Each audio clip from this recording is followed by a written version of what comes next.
Never trailed in either game. The Bruins held Texas 40 points below their scoring average and kept South Carolina 28 points below their scoring average. The Bruins are only the second women's basketball team in the Big Ten Conference to win the national title. Purdue did it in 1999.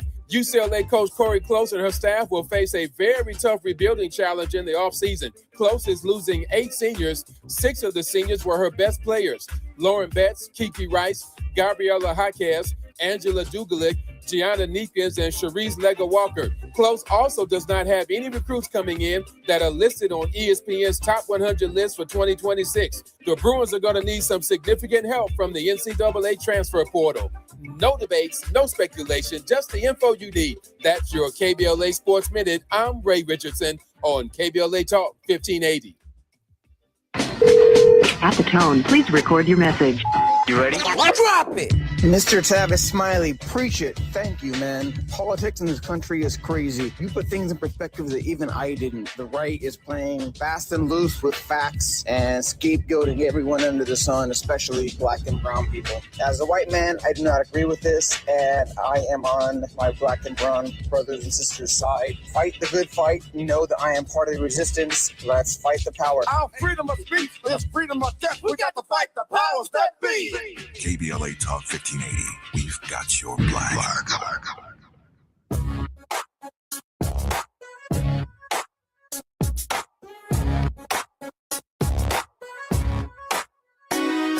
The Jesse Jackson Jr. Show. The Jesse Jackson Jr. Show. The Jesse Jackson Jr. Show. The Jesse Jackson Jr. Show. Come on and talk with me. Come on and listen to me. Come on and talk with me. Come on and listen to me. KBLA Talk 1580. Download the app.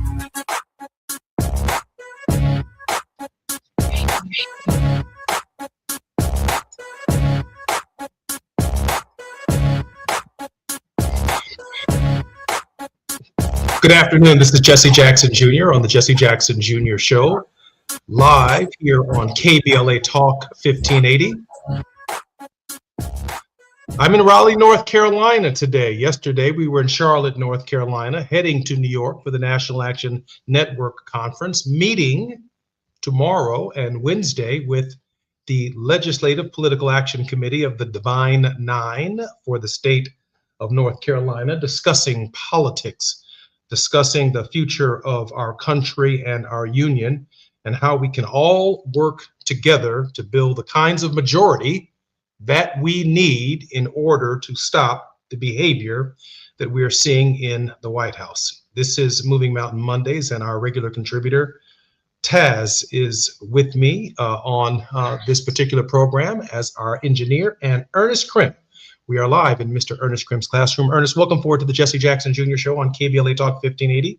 Thanks again for having me, brother. Ernest, I was deeply concerned about a tweet that I saw from the President of the United States. And even though I don't have the power to invoke the 25th Amendment, that is the amendment to the Constitution that would call for his removal as President of the United States, it is clear that the President of the United States is in some kind of mental health struggle. It's playing out right before the American people and before the world. But there doesn't seem to be any calls echoing my sentiment that the President of the United States needs to be removed from office and that he is an extremely dangerous and volatile man at this hour. Yeah, for me, when you think about the credentials and the regard and the expectations we have at certain levels of not just government in our country, but also to certain levels of employment. You know, as a former classroom teacher, I think about if I would be able to even keep a job as a teacher, posting and dictating some of the things that he's doing to the people in his circle to post on his Truth Social app. It is deeply concerning. And I think one of the most concerning things about this is it feels as though we have been so numb to this behavior over the course of even though I hate to say it, 10 years. Can you believe that? We've been putting up with this for nearly 10 years, more than 10 if you consider his first campaign. I think the thing that we have to realize in this moment is we have to have a call to action. There has to be some type of urgency within all levels of our government. And as someone who is actively working, in the schools and various places, you understand that when you do anti-racist work or activist work, that the way that you eradicate these issues is not just have the people who are most impacted by it agitate, but you have to have people who perceive themselves to benefit from the system, like, let's say, the Republicans, actually stand up and say something and do more in this moment. I'm of the opinion that if more mental health professionals and associations called for the complete objective examination of the President of the United States' mental health, there might be some action in this direction. But too many of us are allowing the media to just sit back idly by and suggest that the president is not in a personal crisis. And from my perspective, he absolutely is. I mean, I know a personal crisis when I see one. But any person who has the power to order men and women into harm's way, the power to make the ultimate sacrifice for their nation, that is this unhinged, that is clearly not receiving advice from thoughtful military strategists, as well as, how shall I say it, the intelligence community's perspectives on critical ways in which we must defend the interests of the United States. And certainly the president seems to be actually conducting this war by himself. He's the one making critical decisions that would normally be turned over to the War Department under a defined mission, if you will, the Defense Department under a defined mission to determine whether or not the objectives and the goals of the administration and the country's strategies are being met. But because the mission has not been defined, because the goals have not been defined, the president seems to wake up every single day with a different marker that he wants to see the U.S. military accomplish. And this present rant borders, I can't say it borders, it's nothing short of insanity. I think that we often discount the fact that we have the privilege of living away from many of these conflicts, and I think because of that, sometimes when we see these posts online, especially when you'll see this in the midst of other social media posts, you might think that this is entertainment when we're talking about actual lives that are at risk right now because of this narcissist. I'm Jesse Jackson Jr. You're listening to the Jesse Jackson Jr. Show on KBLA Talk 1580. We're talking about the mental health of the president, and we haven't even begun to talk about the idea that the president of the United States was making these kinds of comments, these kinds of tweets on Easter Sunday. More when we come forward on KBLA Talk 1580. I'm Jesse Jackson Jr. It's afternoon drive time with Jesse Jackson Jr. Only on KBLA Talk 1580.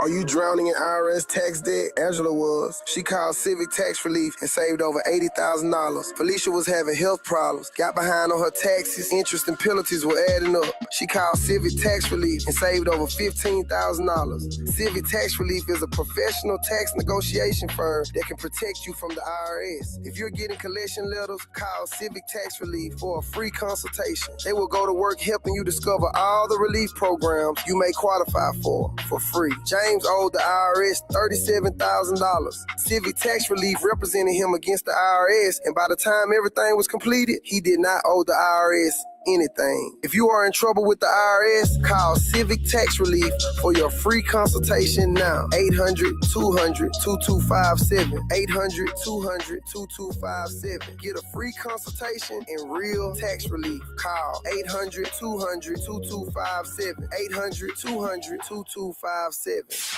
KBLA Talk 1580. We've got a lot to talk about.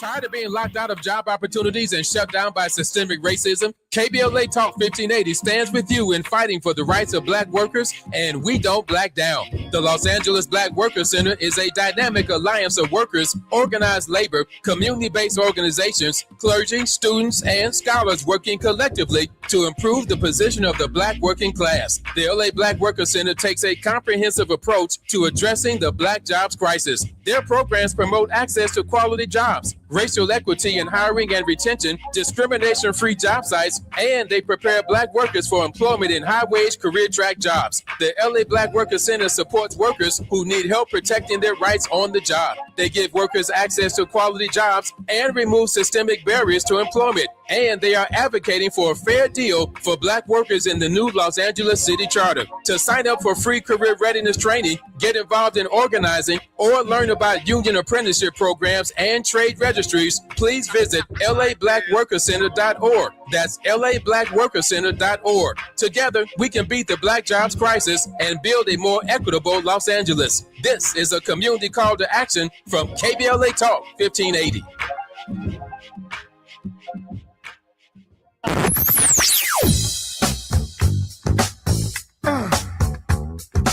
This is KBLA Talk 1580.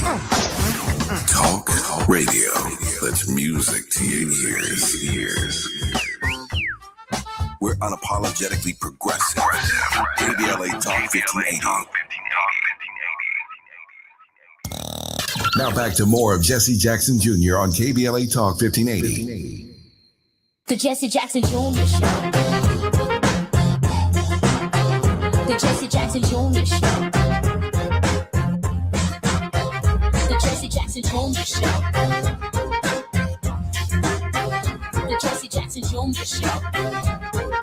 King Folly drops the beat. Come on and talk with me. Come on and listen to me. Come on and talk with me.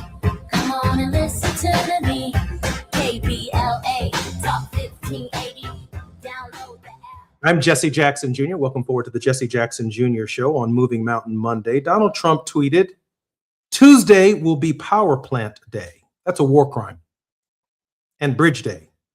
All wrapped up in one in Iran. That's a war crime. You can't shut down the power of civilians and their ability to egress and degress back and forth across the country. That is a war crime. And the President of the United States announced it in a tweet. There will be nothing like it. Open that effing straight, you crazy. He used the B word. Or you'll be living in hell. Just watch. Praise be to Allah, President Donald John Trump. Praise be to Allah. Peace be unto you, to the prophet. It's almost as if the president of the United States is taunting the Arab world. Praise be to Allah, is in his tweet. This is definitely a mental health crisis. Ernest, this breakdown occurs on Easter, while the rest of the nation and the rest of the world is really commemorating the crucifixion of Jesus on Friday, but celebrating his resurrection on Sunday, or 3 days later on Monday. I know today you wanted to talk about Easter Monday for African Americans, what it essentially means. But I must admit to you, this is the first Easter in the 61 years that I've enjoyed the celebration, the commemoration celebration, if you will, where there was a gloom over the holiday, over the Christian high season itself, because of the leadership of the President of the United States. Yeah, brother Jesse, what you bring up and bring to our attention is of the utmost concern. It should be at the top of every resident or citizen in this country's mind. Because what we're seeing, to me, is truly, we often talk about how some mental health professionals over the years have maybe even say he's had some type of narcissistic personality disorder. And all of that aside, what we're seeing, to me, is a greater symptom of something that is a true issue in this country. And what we have not eradicated at the surface level, when I look at this from an educational perspective, is we don't hold everyone to the same regard when we are disciplining people. What I mean by this is, and I'll just draw a comparison to the sports fans right now with Gino Auriemma, for the people who are following women's college basketball. Over the weekend, he lost to Dawn Staley in the University of South Carolina. And immediately after that loss, even before the loss, it was a couple seconds left, he goes up to Dawn Staley, and instead of congratulating her, he begins to berate her for saying that she did not shake his hand before the game started. Now, there was proof that she did, but there was a time at the half court where she didn't come out, and I guess that's what he was expecting. And even when it was proven that he was wrong about that, even when it was proven that he was wrong about one of his players' jerseys being ripped by somebody on the other team, he still doubled down in that moment to justify what he did. And they were telling him in real time he was wrong. His teammates, even one of his players, even said, "Yeah, I ripped the jersey myself," and so on and so forth. Even when he apologized, he did not mention her name. And I'm saying all this to say, this man has won 10 national championships. Is regarded as the greatest women's basketball college coach, ever. Still not satisfied. There was a gentleman who posted a video about white male privilege online that I reposted, and he talked about how that shows itself in the workplace.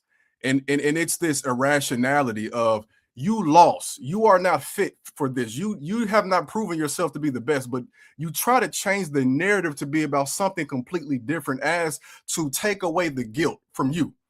Seeing the same thing play out right here. You have everything you wanted. You have the election. You won this election. We don't want you here, but you're here. You have ascended to these heights, evading every type of form of accountability. You are absolutely horrendous morally, politically, as a leader.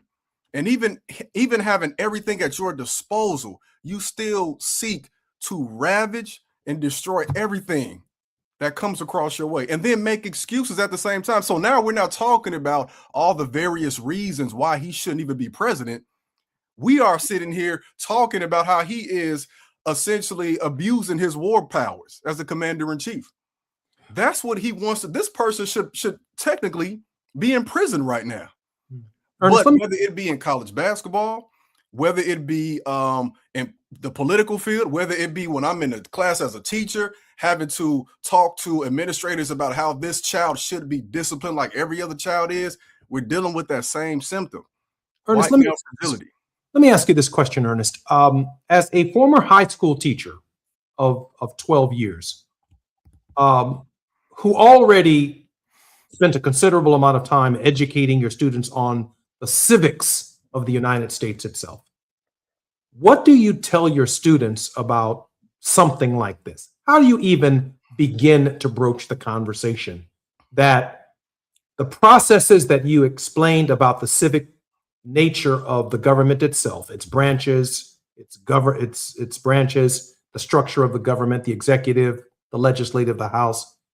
But the personality of the individual within certain offices don't reach the standards of a public servant. Where do you begin, Ernest, as a teacher?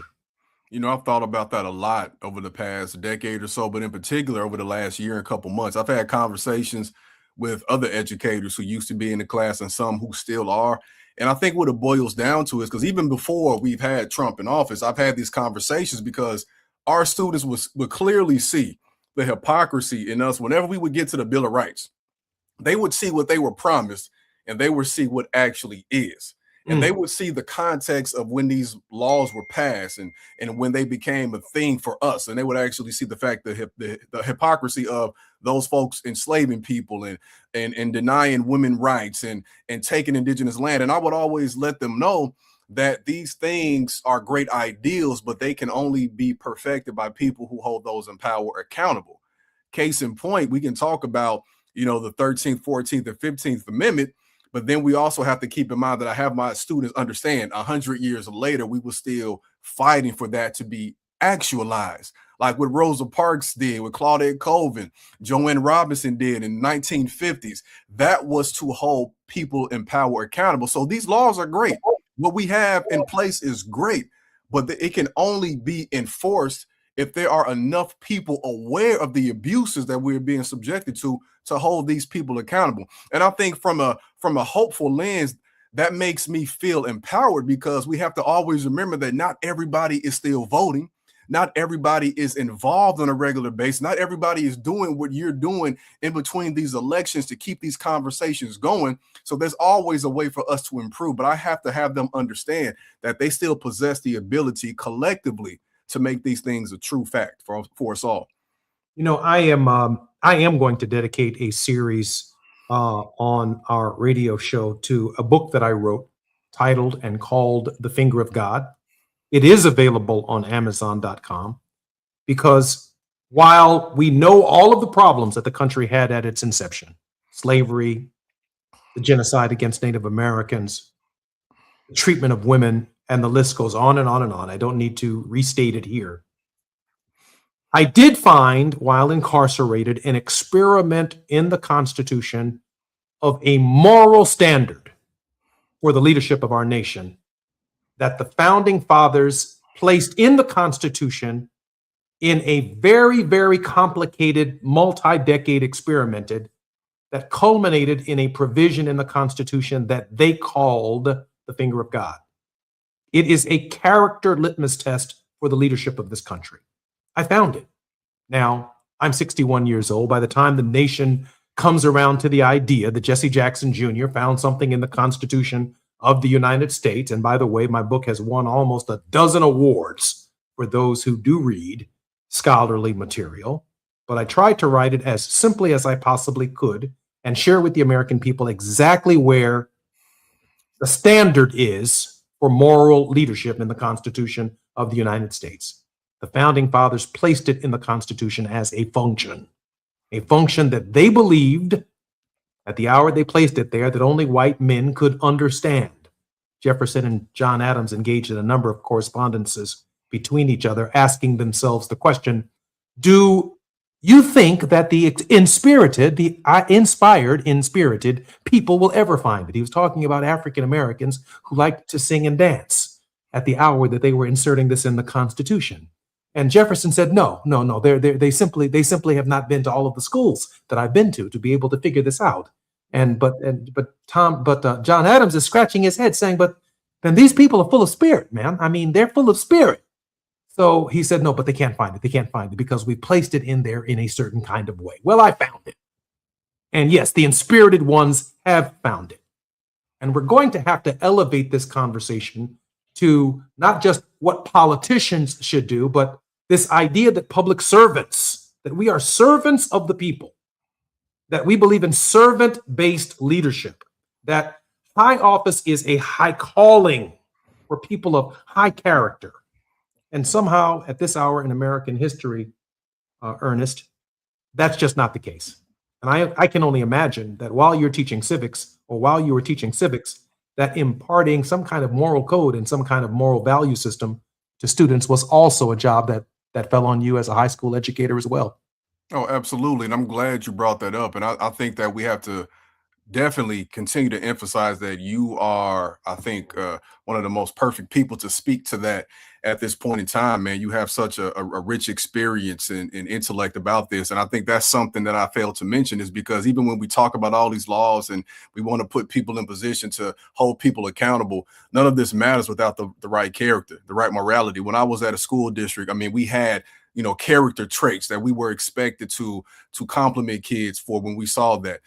That's a part of the classroom expectations. You are expected to, do this for this result, but the result isn't just academic. When I see former students, they don't talk about just the content. They talk about how I treated them as people, how I respected them, how I helped them think critically. And that is the thing when I'm speaking, to whether it be different schools or colleges now or different communities, that's the thing we have to talk about, because it's not so much the school you went to or how much money you make. We are at a breaking point when, especially as a person who was raised in an environment where we were made to think that the best way to be quote unquote successful is to make a bunch of money. We are finding out that is a lie. The money, the fame. I just saw this interview over the weekend with Arsenio Hall to kind of drive this point home. And the interviewer asked Arsenio about, he heard a rumor, I guess, that he had an opportunity to be in Bad Boys of Martin Lawrence. And he said that he didn't want it. He was fine. He was coming off the talk show and everything. And he found that he wanted to be able to spend more time with his family. He found that he didn't need a whole bunch of money and fame. He just needed enough money to be able to, pay all his bills and do everything he needed to and wanted. And I think that's the realization a lot of us are coming to. Again, what is all of this stuff worth, y'all, if we don't have people in power with dignity to treat people appropriately, regardless of their religion? I think that's why so many times we hold on to the fact that we want our leaders to have a certain religion, because we think that means that they will be held to a certain level of virtuosity. But we're seeing time and time again that people will use that as a shield to do what they want under the guise of capitalism or racism or any other ism. Ernest, we just have about 2.5 minutes before we come forward here on the Jesse Jackson Jr. Show on KBLA Talk 1580. I have a question for you. Should Iran, because Donald Trump is demanding that the Strait of Hormuz be opened immediately, and that's largely responsible for his rant, his childish rant, should Iran make America and should Israel pay and reimburse the Iranians for everything America and Israel destroyed before Iran opens the Strait of Hormuz? Wouldn't you make that a criteria before you begin the supply of oil to the rest of the world again? Oh, undeniably so. Undeniably so. It seems like it would make the most sense, right, to do something like that in this moment, and to also to like what would be, and I would kind of ask you this too, what would be the best way? Are we too far gone right now? If the president is somehow held accountable, and eventually, of course, we do get new leadership in, how do we begin to mend this? Is something that is perplexing me in this moment.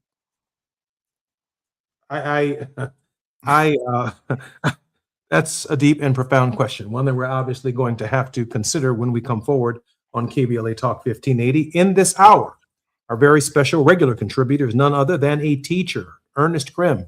Ernest Krim has taught for more than a decade high school students. What do you tell high school students about the behavior of the President of the United States and the conduct of this war?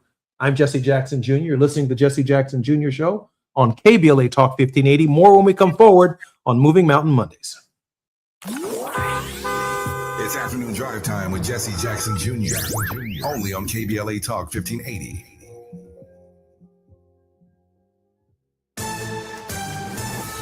I'm Aubrey Wood with BIN News Now. On CNN's State of the Union, Black Georgia Senator Raphael Warnock says he's praying for President Trump, saying he needs a lot of prayer. I pray in as much as he has influence and power over people I care about. I affirm his humanity as I affirm the humanity of anybody. The pastor senator says his prayers also focus on accountability, arguing faith should hold those in power responsible for their actions. Tesla is being sued by a Black woman from Georgia who says her young son and his father died after becoming trapped inside a burning Tesla. The lawsuit claims witnesses couldn't open the doors as the battery burned following a crash. She's asking for a jury trial. And Pepsi is pulling its sponsorship of London's Wireless Festival after backlash over Kanye West headlining all 3 nights. The move follows criticism from British Prime Minister Keir Starmer. Get BIN News Now on demand 24/7 on the iHeartRadio app. We still have that stall in Irwindale on the 210 westbound right after Irwindale Avenue. It's a disabled semi in the middle lanes. Now, they've called for a heavy-duty tow. It's on the way, but it is backed up from before Grand Avenue. Then in Pasadena, 210 westbound of Lake Avenue, the right lane is closed for some tree removal. Going to be that way till 3:15. And in Universal City on the 101 southbound of Vineland, they're going to do a break to fill some potholes there. For victims of drunk and drug driving, our grief is unique. But you are not alone. You always have a place at MAD. Call our 24-hour victim helpline at 877-MAD-HELP or visit mad.org. This is the KBLA Sports Minute with Ray Richardson. A couple of impressive notes from the national championship for the UCLA women's basketball team. In their final 4 games against Texas and South Carolina, UCLA never trailed in either game. The Bruins held Texas 40 points below their scoring average and kept South Carolina 28 points below their scoring average. The Bruins are only the second women's basketball team in the Big Ten Conference to win the national title. Purdue did it in 1999. UCLA coach Corey Close and her staff will face a very tough rebuilding challenge in the offseason. Close is losing 8 seniors. 6 of the seniors were her best players. Lauren Betts, Kiki Rice, Gabriella Jaquez, Angela Dugalic, Gianna Neekins, and Cherise Lega-Walker. Close also does not have any recruits coming in that are listed on ESPN's top 100 list for 2026. The Bruins are going to need some significant help from the NCAA transfer portal. No debates, no speculation, just the info you need. That's your KBLA Sports Minute. I'm Ray Richardson on KBLA Talk 1580. At the tone, please record your message. You ready? Drop it! Mr. Tavis Smiley, preach it. Thank you, man. Politics in this country is crazy. You put things in perspective that even I didn't. The right is playing fast and loose with facts and scapegoating everyone under the sun, especially black and brown people. As a white man, I do not agree with this, and I am on my black and brown brothers and sisters' side. Fight the good fight. You know that I am part of the resistance. Let's fight the power. Our freedom of speech is freedom of death. We got to fight the powers that be. KBLA Talk 1580. We've got your black.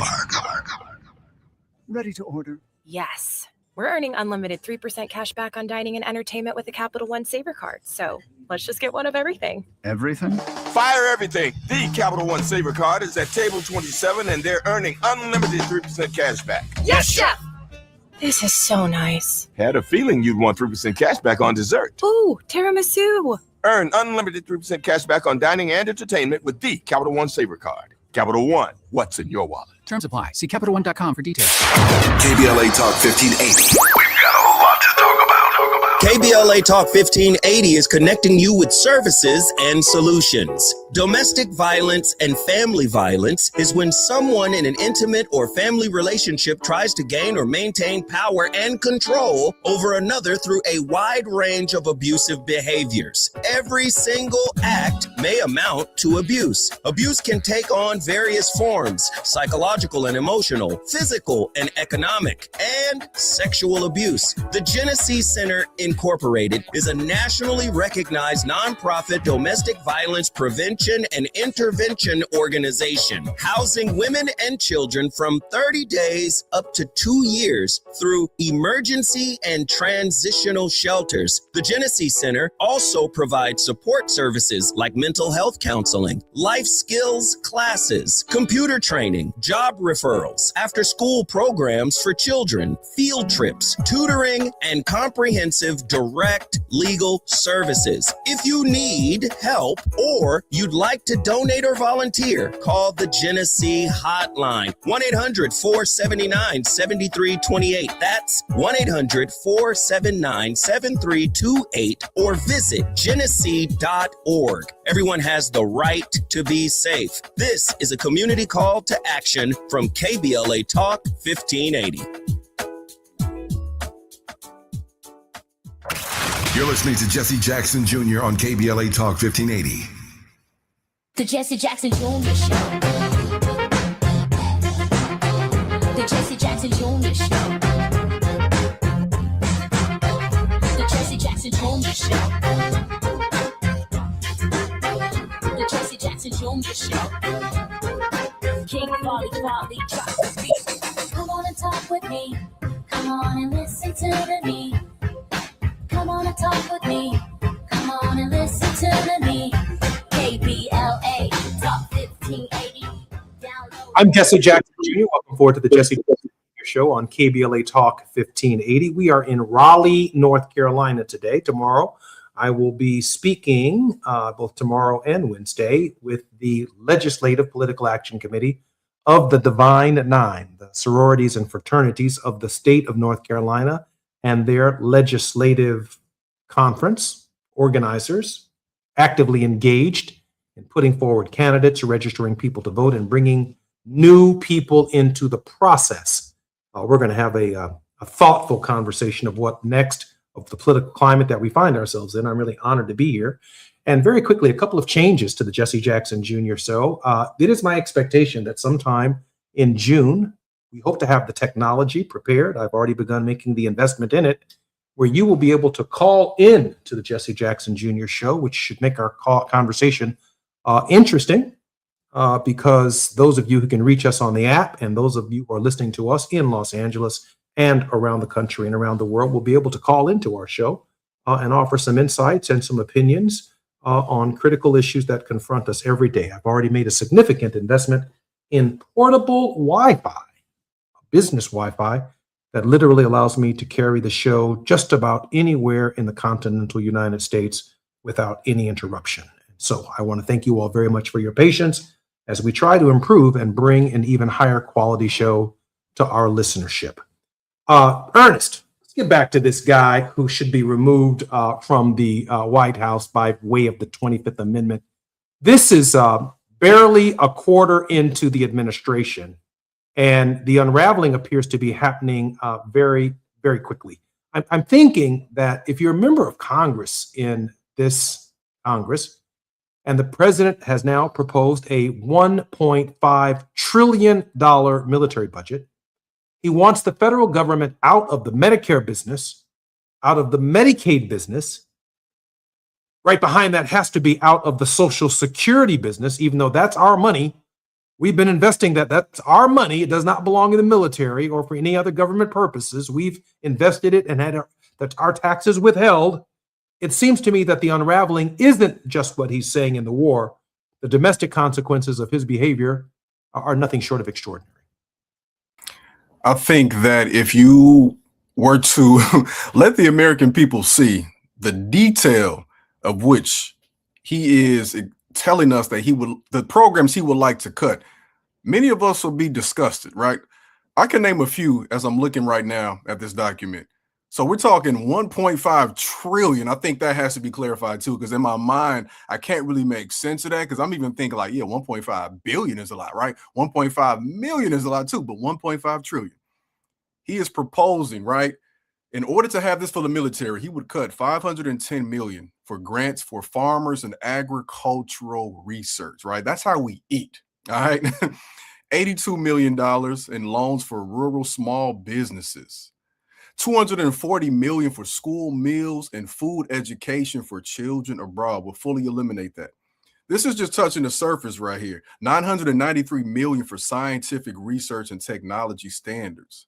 What does this mean for how we prioritize the American people here, right? I would always tell children too, when you think about voting, it's not always what you do every 4 years, every 2 years, right?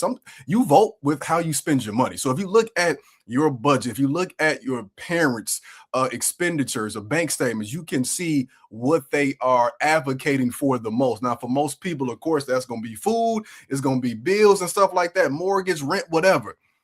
For us as a nation to continually prioritize taking our money, I think that's the most important thing we have to make sure we say too, because sometimes, we say tax money, but if we are reducing this to that most minute level, I think it connects with people more. It's our money. It's money that they're pulling from our checks, not to make sure that we all are benefiting from and have welfare, but to continue this militarism, this military industrial complex. You're telling me you want to pull $510 million in grants for farmers and agricultural research? What does that mean for not just for the starving kids, but what does that mean for grocery prices? What does that mean for any of us in this country right here? So for me, just like with most things he's doing, I'm absolutely disgusted. You know what I find really interesting, and I think one of the reasons that that Tavis reached out and allowed me to have the privilege of having this show was the experience that I brought from 17 years of Congress to the table. And what I can tell you right now is this, that if Congress under Mike Johnson comes anywhere close to $1.5 trillion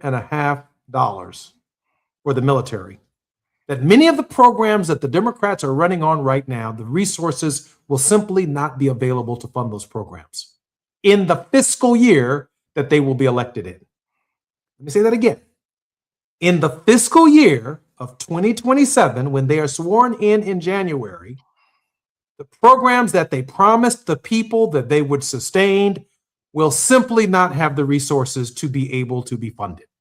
Now how do Democrats explain, or anybody else, including Republicans who are fighting for farmers and fighting for rural interests, how do you explain to the American people that you're running for office to bring benefits home to them when the reality is, because Donald Trump says his only job is to fight wars. Wars is what his job is. How do you explain to the American people that their expectations of what the government should be doing simply will not happen? Brother, we are past, until people can really conceptualize what this means for people, right? It's so often you see people who are still going so hard for their favorite party, and I understand to a degree, but we're talking about people right now.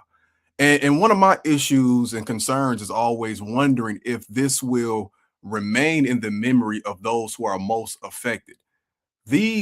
What he does legislatively does not just affect Black people, Latinx people, women.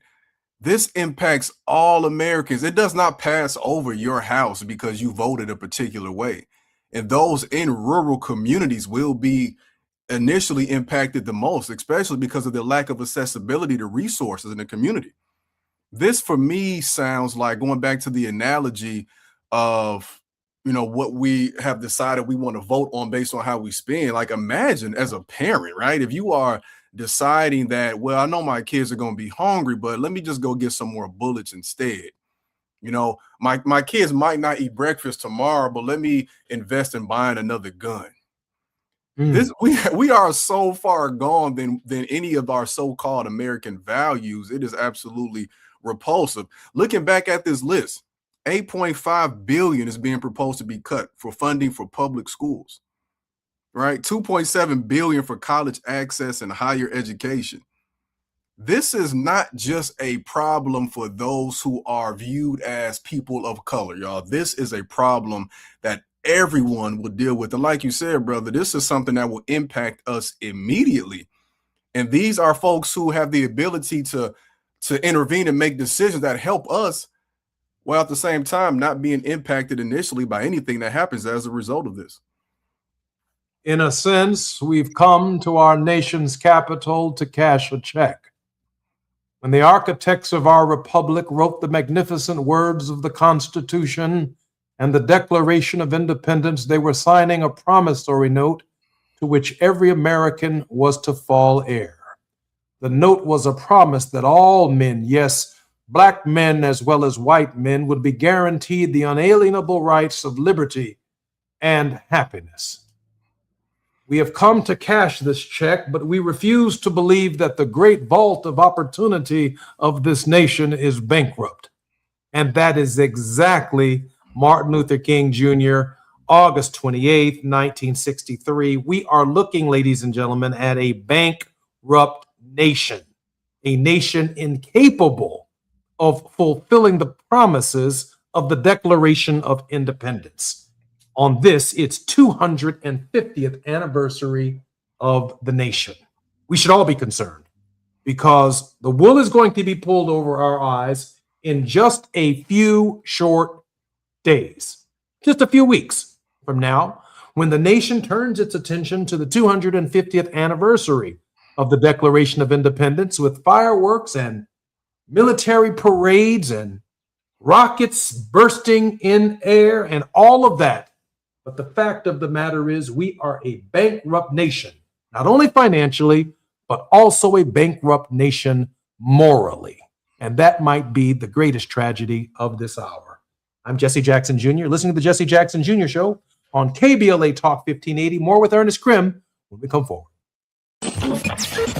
After nearly 20 years in Congress, he knows how to get at the issues that matter the most to you. Every day, he takes a deep dive into politics, social justice, and the stories that shape our community. This is where prominent people unpack perplexing problems. Unfiltered, unapologetic, unmissable. You're inside the Jesse Jackson Jr. Show on KBLA Talk 1580.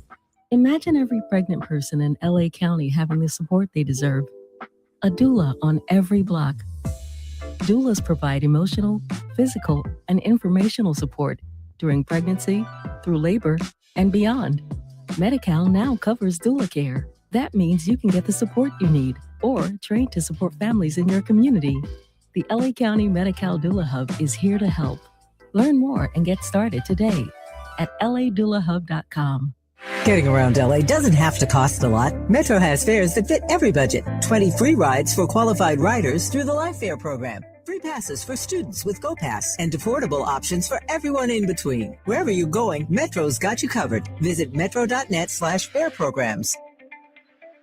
58 years ago, a bullet tried to silence a dream. It couldn't. On April 4th, 1968, Dr. Martin Luther King Jr. was taken from us. Not because he failed, but because he was winning the fight for a nation determined to live up to its promise. That fight didn't end then, and it can't end now. California is the most powerful state and the most powerful country on earth. Right now, too many people are being left behind, priced out of their homes, locked out of opportunity, told to wait for justice that's already long overdue. Dr. King didn't wait. He taught us the fierce urgency of now and acted. Now it's up to us to carry that same urgency today. We need leaders who will fight the triple evils of poverty, racism, and militarism. Not someday, now. On this anniversary, let's honor Dr. King the only way that truly counts, by doing the work.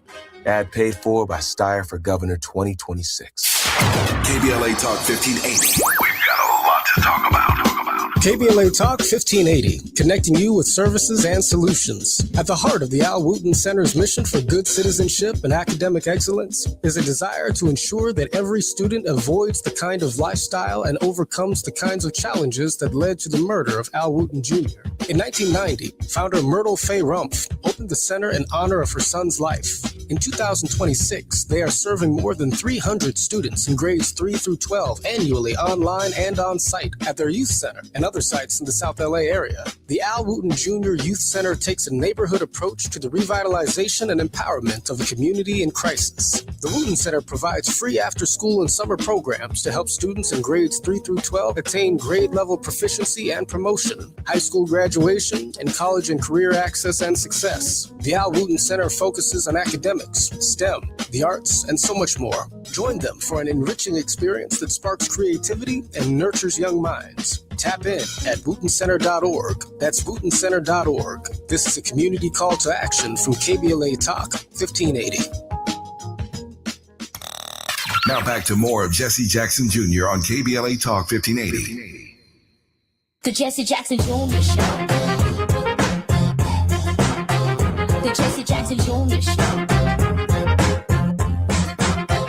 The Jesse Jackson Jr. Show. The Jesse Jackson Jr. Show. King Volley drops the beat. Come on and talk with me. Come on and listen to me. Come on and talk with me. Come on and listen to me. KBLA Talk 1580. Download the app. I'm Jesse Jackson Jr. Welcome forward to the Jesse Jackson Jr. Show on KBLA Talk 1580. Our regular contributor, Ernest Krim, is joining me in conversation about the mental capacity and the health of the president, which, quite frankly, echoes the health of the nation.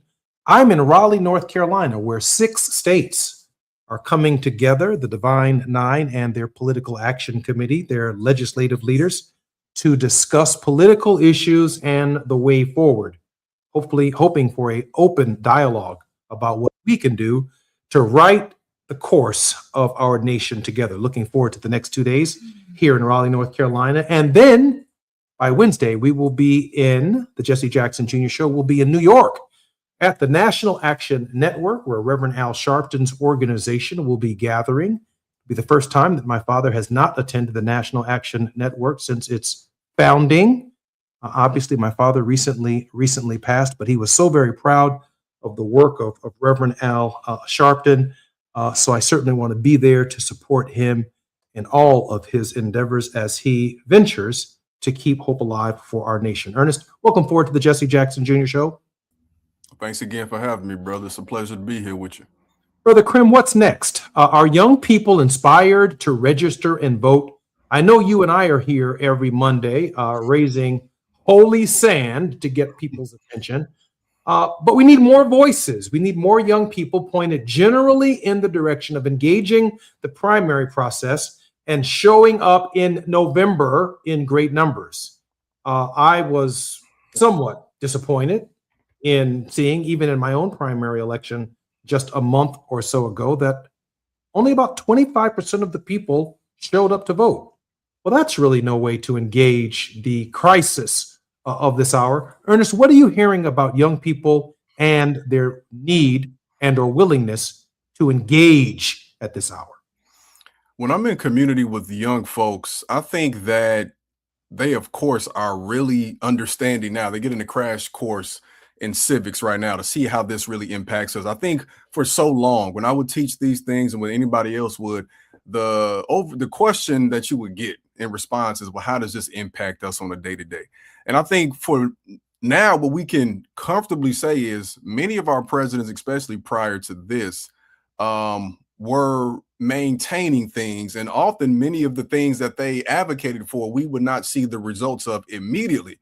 And it's because this person has come in with the intent to destroy any type of social political progress we've had, that we're able to see the ramifications of that. It can take you years, right, to build a skyscraper, and you might not notice it because it's such a tedious process, but a wrecking ball could come through and destroy it in a couple minutes, couple hours, right?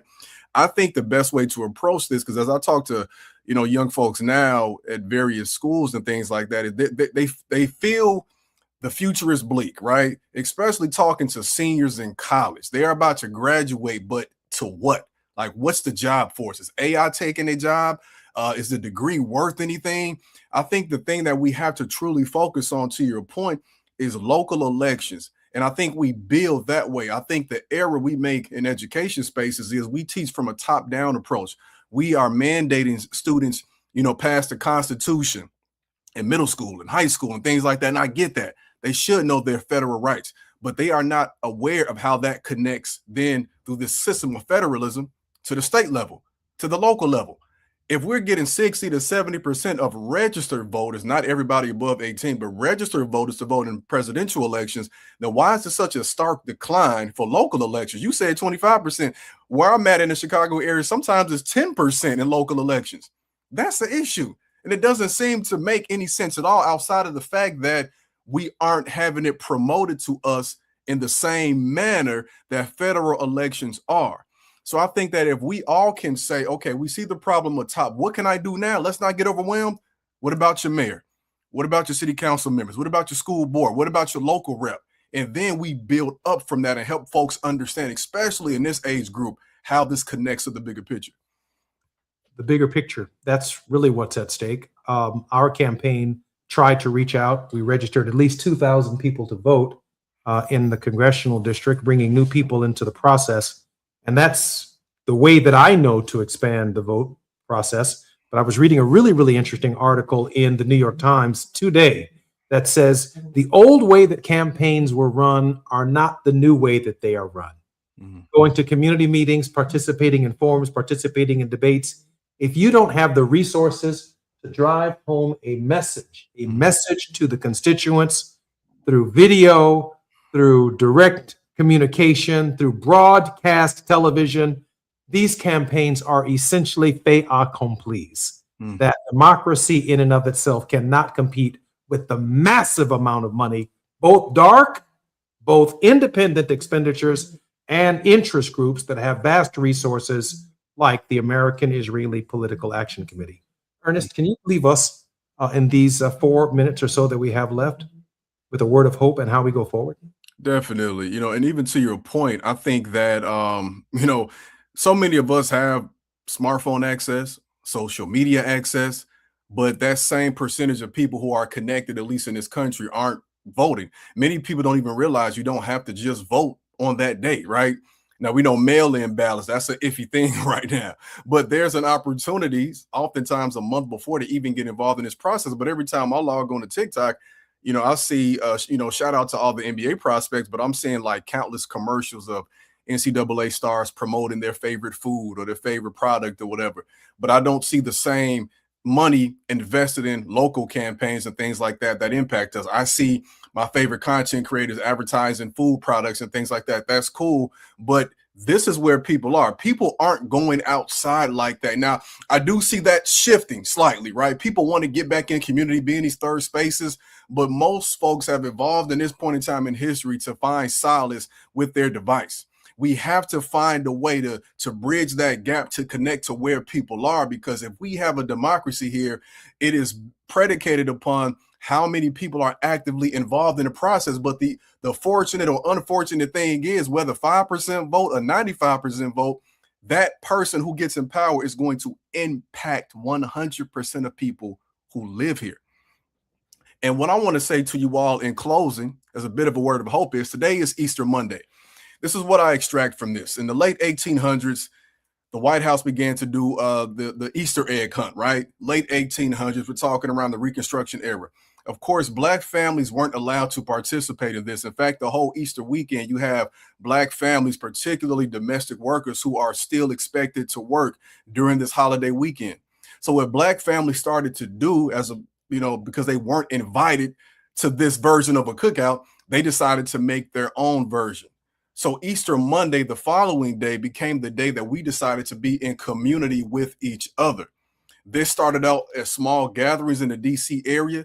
It would expand to the Smithsonian's National Zoo, which opened up its doors to us.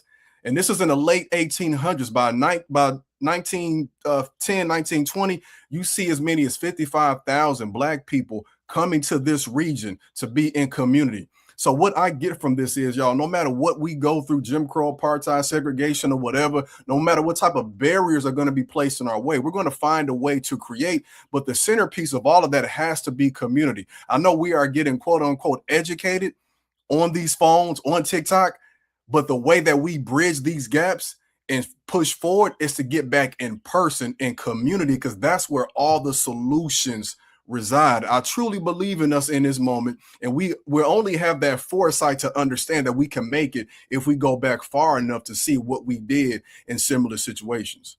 That is brilliant word of hope here on the Jesse Jackson Jr. Show by a former high school instructor and teacher. And I just want to add, the day I show up in community, and I do plan to show up in community with Ernest Krim, I'm going to remind everybody that the word Easter is not in the Bible.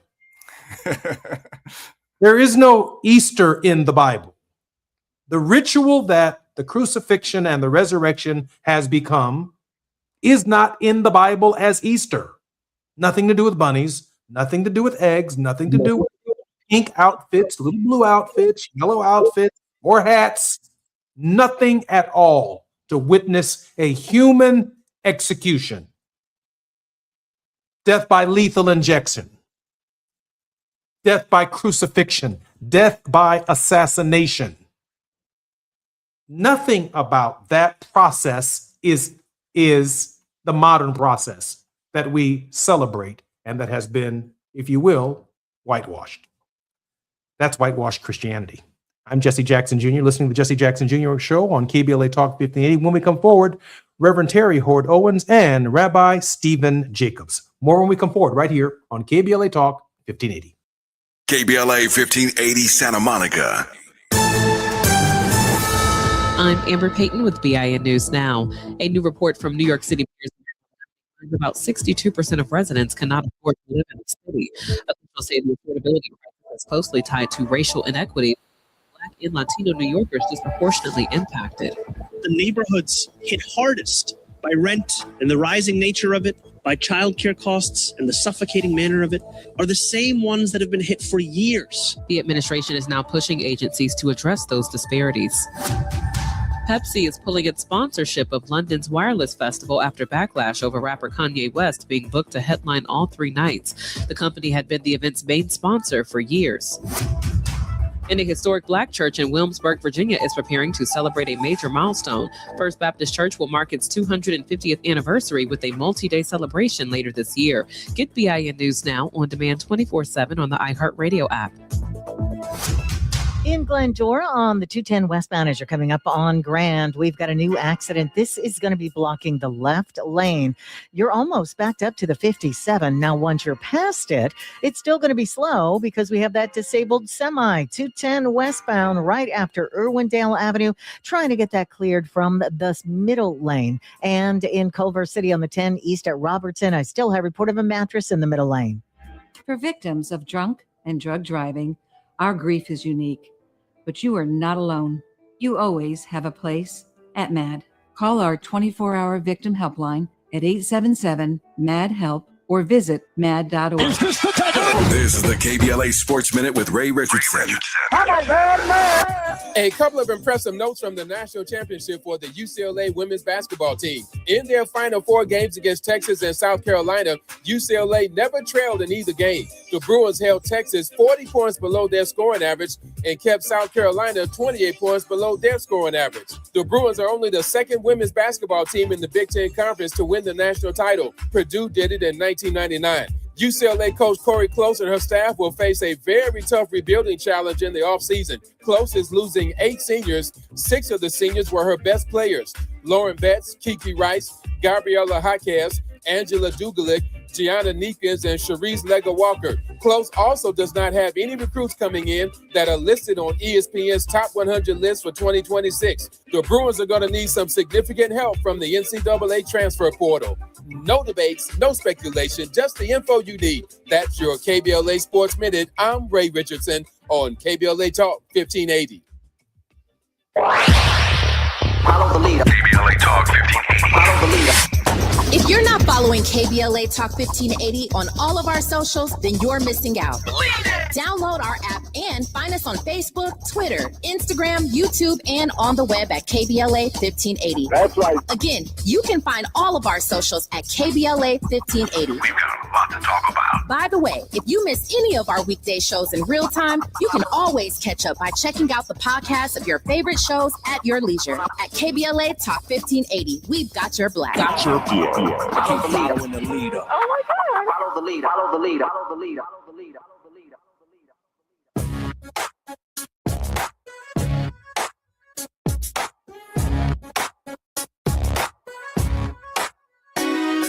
The Jesse Jackson Jr. Show.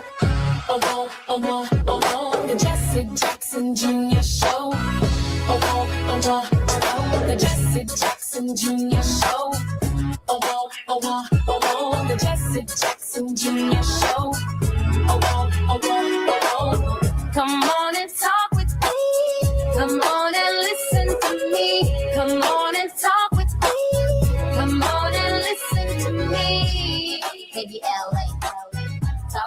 1580. Download the app. I'm Jesse Jackson Jr. It's Moving Mountain Mondays on the Jesse Jackson Jr. Show, The Faith Not to Fall with Reverend Terry Hord Owens. Reverend Owens is the General Minister and President of the Christian Church Disciples of Christ in the United States and Canada. She is the first person of color and second woman to lead a mainline denomination here in the United States. Terry, welcome forward to the Jesse Jackson Jr. Show. Hello, Jesse. Good to be with you today. I'm so honored that you're here. Also joining us is my very good friend, Rabbi Stephen Jacobs, who's participated in a variety of important historical events. In 2001, he was awarded the Walter Cronkite Faith and Freedom Award. Rabbi Stephen Jacobs would go on to found the Progressive Faith Foundation, began preaching on the values of racial tolerance and interfaith acceptance in the 1960s, drawing the attention of Reverend Jesse Jackson in 1967. That's just how long he's known my father. Reverend Jackson introduced him to Martin Luther King Jr. Rabbi Stephen Jacobs and King once walked hand in hand during the marches for civil rights. Rabbi Jacobs, welcome forward to the Jesse Jackson Jr. Show. Thank you, and wonderful to be with the three of us together. You know, we've got so honor. much.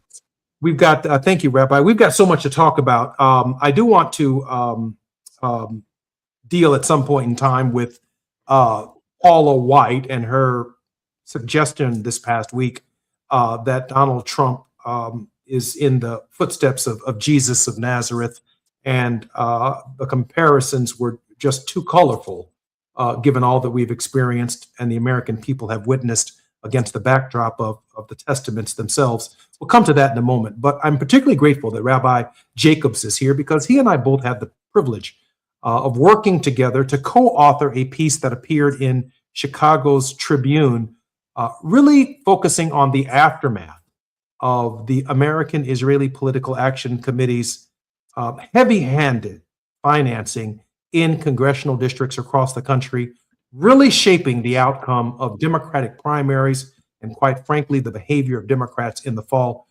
Rabbi, can you share with our listeners what insights you gained from working together on this piece and why you felt this piece was particularly timely?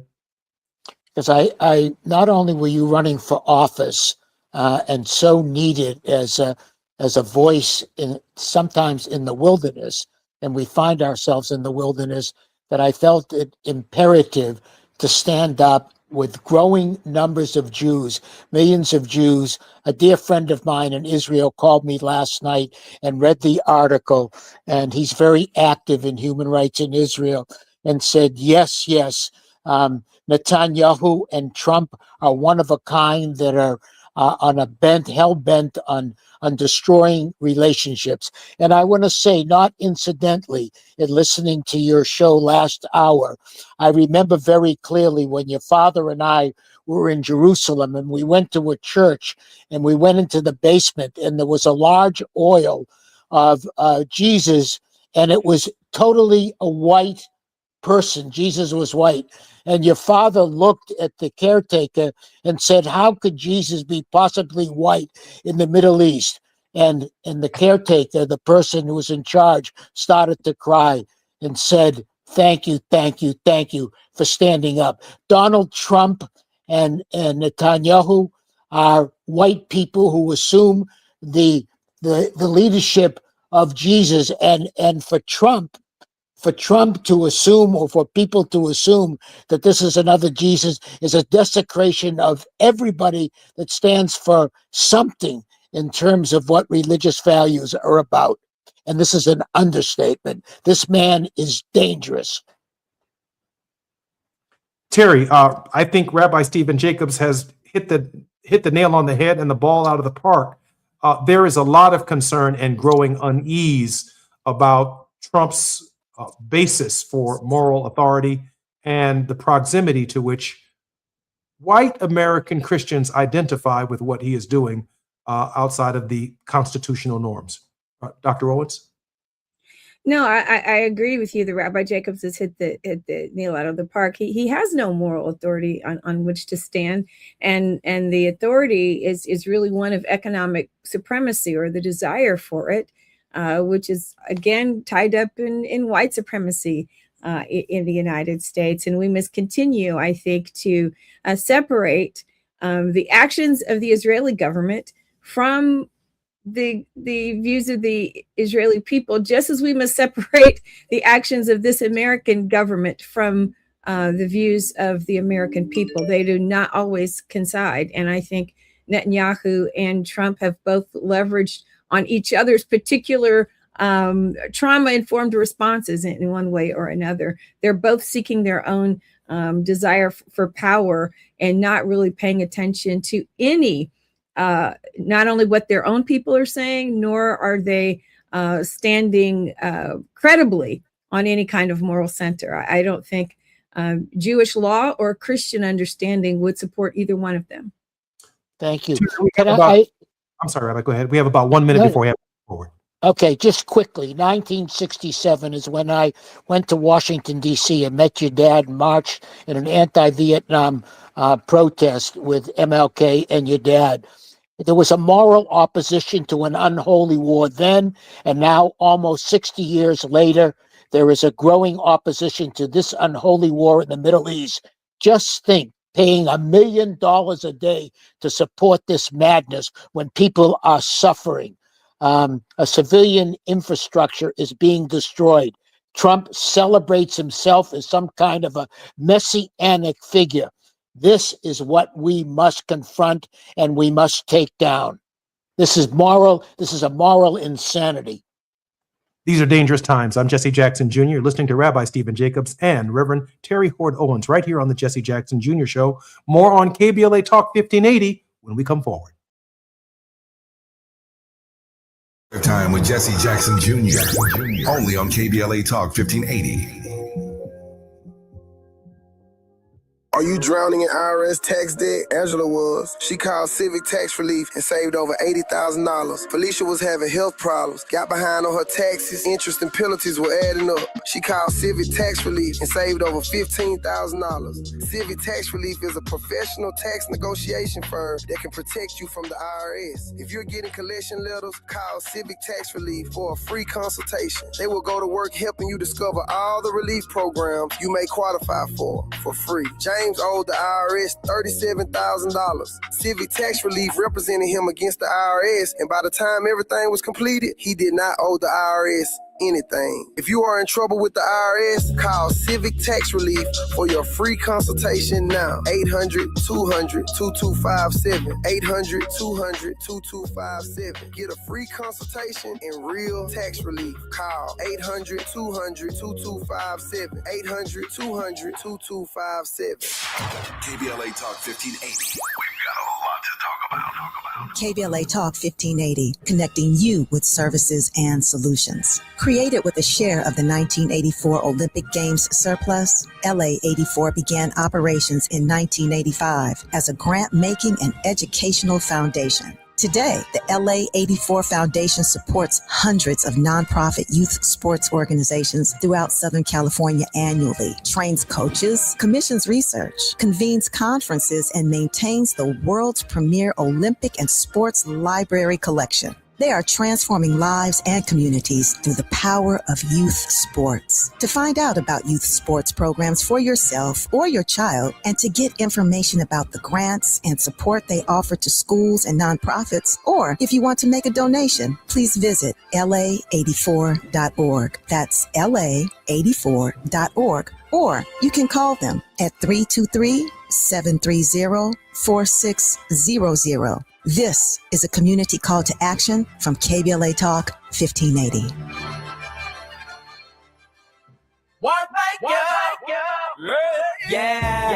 The California Crusader newspaper would like to thank all of our subscribers for their support throughout the years, proudly serving the South Los Angeles and South Bay areas for more than 40 years. The California Crusader is a multicultural, Black-owned, adjudicated newspaper that focuses on providing newsworthy information to the people in our community. We're constantly looking for ways to assist businesses in our community to connect with our subscribers. We provide low-cost, effective ways to promote your business with our reasonable and affordable advertising rates. You can participate by suggesting, sharing, and submitting your stories on the California Crusader newspaper Community Share Facebook group page, or visit our website at cal-cruise-news.com. That's calcruisenews.com.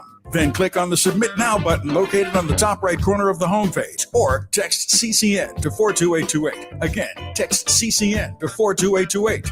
The California Crusader newspaper, working together to build a better community for our future. Subscribe today. Now back to more of Jesse Jackson Jr. on KBLA Talk 1580. The Jesse Jackson Jr. Show. The Jesse Jackson Jr. Show. The Jesse Jackson Jr. Show. The Jesse Jackson Jr. Show. King Wally drops the beat. Come on and talk with me. Come on and listen to the me. Come on and talk with me. Come on and listen to the me. KBLA Talk 1580. I'm Jesse Jackson Jr. Welcome forward to the Jesse Jackson Jr. Show on KBLA Talk 1580. This is what the president wrote, Rabbi Stephen Jacobs and Reverend Terry Hord Owens. Tuesday will be Power Plant Day. That's a war crime. I mean, you can't shut down people's refrigerators with their food in them and turn their water off on the scale of the tens of millions of people that live in Iran or any country on earth. That's a war crime. And Bridge Day, he's going to cut off access of people to traverse in their own country. That's another war crime. All wrapped up in one, in Iran. That's tomorrow. Tomorrow, that's what the world is looking to hear if the Strait of Hormuz is not open. And then he goes on the ranting of a lunatic. There will be nothing like it. Open that effing strait. You crazy bastards is the word that our president used. Or you'll be living in hell. Just watch. Praise be to Allah, President Donald John Trump. Why the, Terry, let me start with you. Why the slap at Islam? Of course, he's being cynical. Yeah, there is just no respect for humanity. The president clearly does not even respect the humanity of Americans. This continues to put Americans at loss and at risk. There's the term crimes against humanity. Those are the war crimes. Actions during war that jeopardize the lives and well-being of non-military combatants. That's crimes against humanity when we do not respect the genuine need for human beings to flourish. Power, the Iranians are talking about hitting tech companies.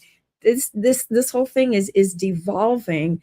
And for him to say, praise be to Allah, the fact that you do not respect any religious tradition, whether it is your own or not, is again a slight against all humanity. That you cannot operate in a global network of humanity and not respect differences. Differences do not make us deficient. They simply make us different. And he does not respect anything that is really not Donald Trump. There's this sense that the president, Rabbi Jacobs, is so unhinged. I certainly hope, and I'm not going to give him any ideas, I certainly hope he does not post a picture of the prophet. No. The consequences of that would be as extraordinary as anything we've seen in our lifetimes, Rabbi. But the president let's this line here, Rabbi. Not difficult to understand how Trump operates. This his excessive praise getting for capturing the soldiers, reuniting them, I think is wonderful. It's everything that drives him is to keep him away from any criticism about all the activities that are going on here, the gas prices, the people suffering, the $1 billion more a day for war. And then people get up and in the Christian community and even in the right-wing Jewish community, they say, pray for Donald Trump. Let me tell you what Rabbi Abraham Joshua Heschel wrote in 1970. Prayer is meaningless unless it is subversive, unless it seeks to overthrow and to ruin the pyramids of callousness, hatred, opportunism, and falsehoods. And you can't pray for the soul of this president when everything that's going on is subversive. keeps us keeps us away from the criticism of everything that's going on with Epstein files, going on with people, et cetera, et cetera. We could go on and on. That is a great distraction. And then the excessive need that he has for praise from the people surrounding him. This is callousness. This isn't prayer. This is dividing us one from the other. Rabbi, how far do you think this president is willing to go to make that point? I'm afraid to answer that. I think he's capable. I think he's capable of great destruction, and he sees himself as the great. That's the way he sees himself, as the great new Jesus of this century, and that's what drives him. That's what's scary, and we have to be bold. We have to stand up as we did against the war in Vietnam, and not let this man destroy our lives and our hopes. When you say keep hope alive, it's a matter of working to keep hope alive. You can't just rely on religious tenets and on prayer. It doesn't work. Madam President, the same question. What is this president capable of doing? I sadly fear that he is capable of doing anything that saves his own hide, so to speak. I always thought that there would still be people who would pull him back from the brink, and it's becoming clearer and clearer that people are willing to, including our own Congress, including members of his own party, that are simply willing to allow him to take us closer and closer to that brink. And just when you think that someone will stand up and say that's too far, we go one step further. So I have great, my only hope, we always end the show with hope. My only hope is that the American people and perhaps people around the world will ultimately stand up and offer the kind of critique and the kind of corrective action that may be necessary. I think if once we abandon the things like the Geneva Convention, when we all agreed that in order for humanity to survive, we must all recognize and respect one another and not engage in these kinds of behaviors. The Pope on Easter Sunday in his prayer said, or the other day before, I guess it was on Good Friday, he said, God does not hear the prayers of people who wish to rain down fire and destruction upon humanity. Thank you. Thank you. The Christian tradition recognizes this as well, but I fear for how far this man might go unless there are people who have enough moral backbone to stop him, and that includes our Congress as well as the people who work on his staff. I love you. I love your spirit, not by might, not by power, but by the Spirit. And your spirit, Reverend, your spirit, Jesse Jr., is what we need to bring millions of people together to stand up against this atrocity of modernity.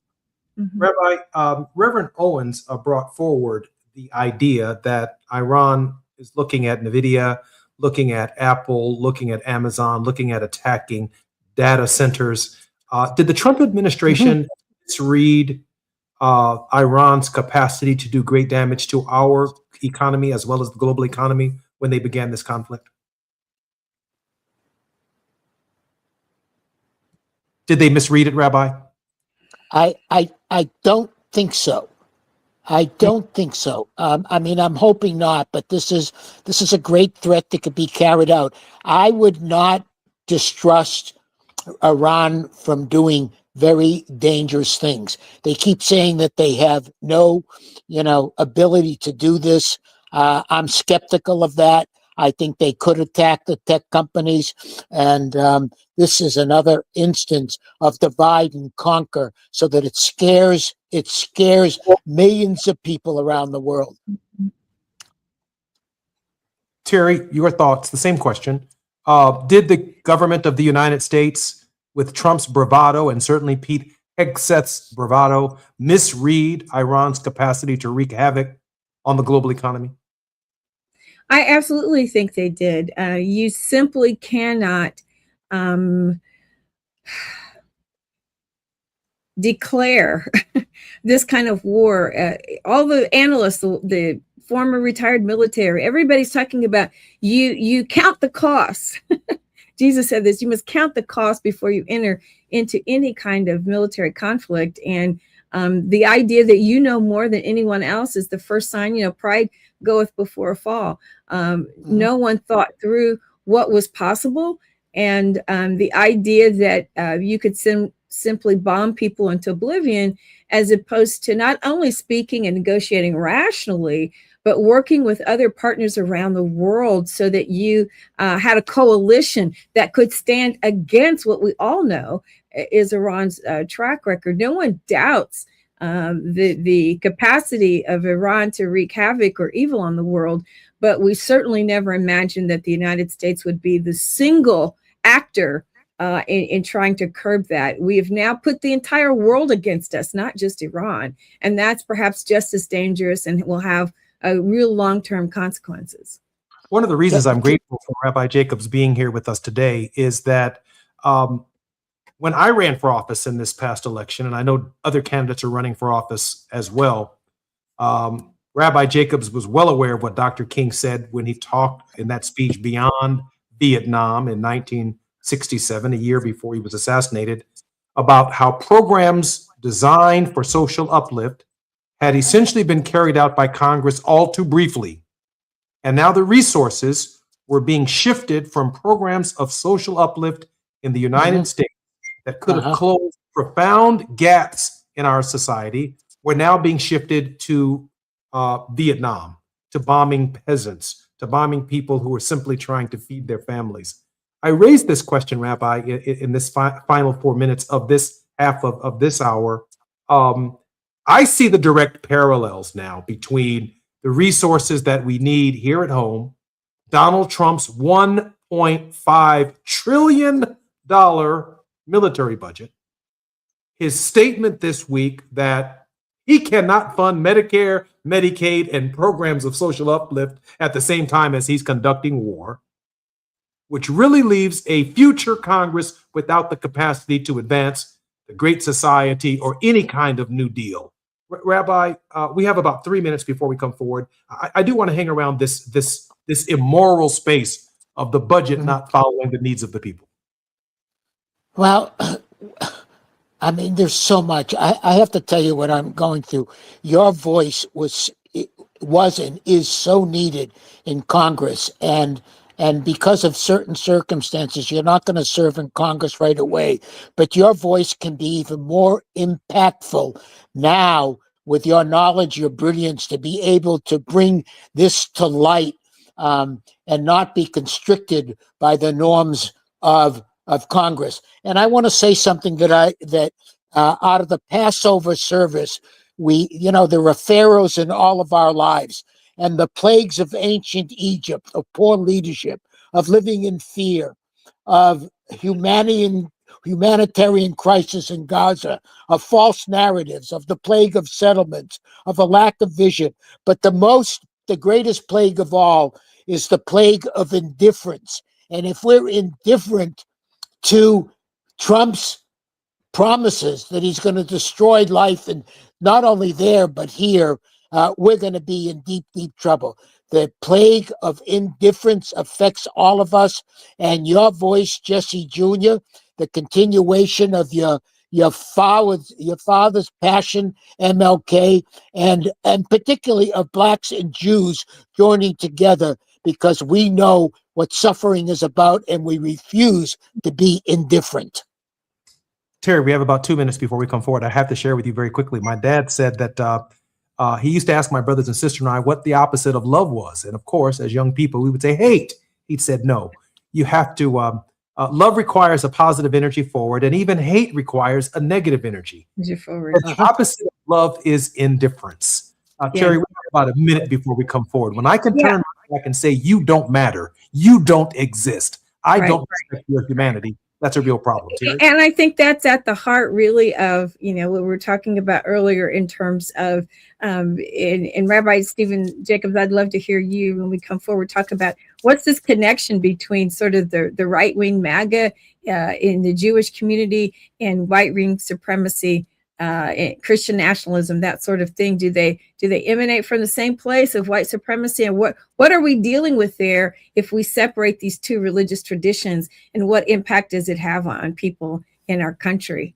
When we come forward on KBLA Talk 1580, Reverend Terry Hord Owens, the President and General Minister of the Disciples of Christ, has a very important lead conversation for Rabbi Stephen Jacobs when we come forward right here on KBLA Talk 1580.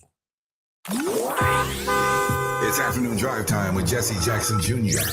Only on KBLA Talk 1580.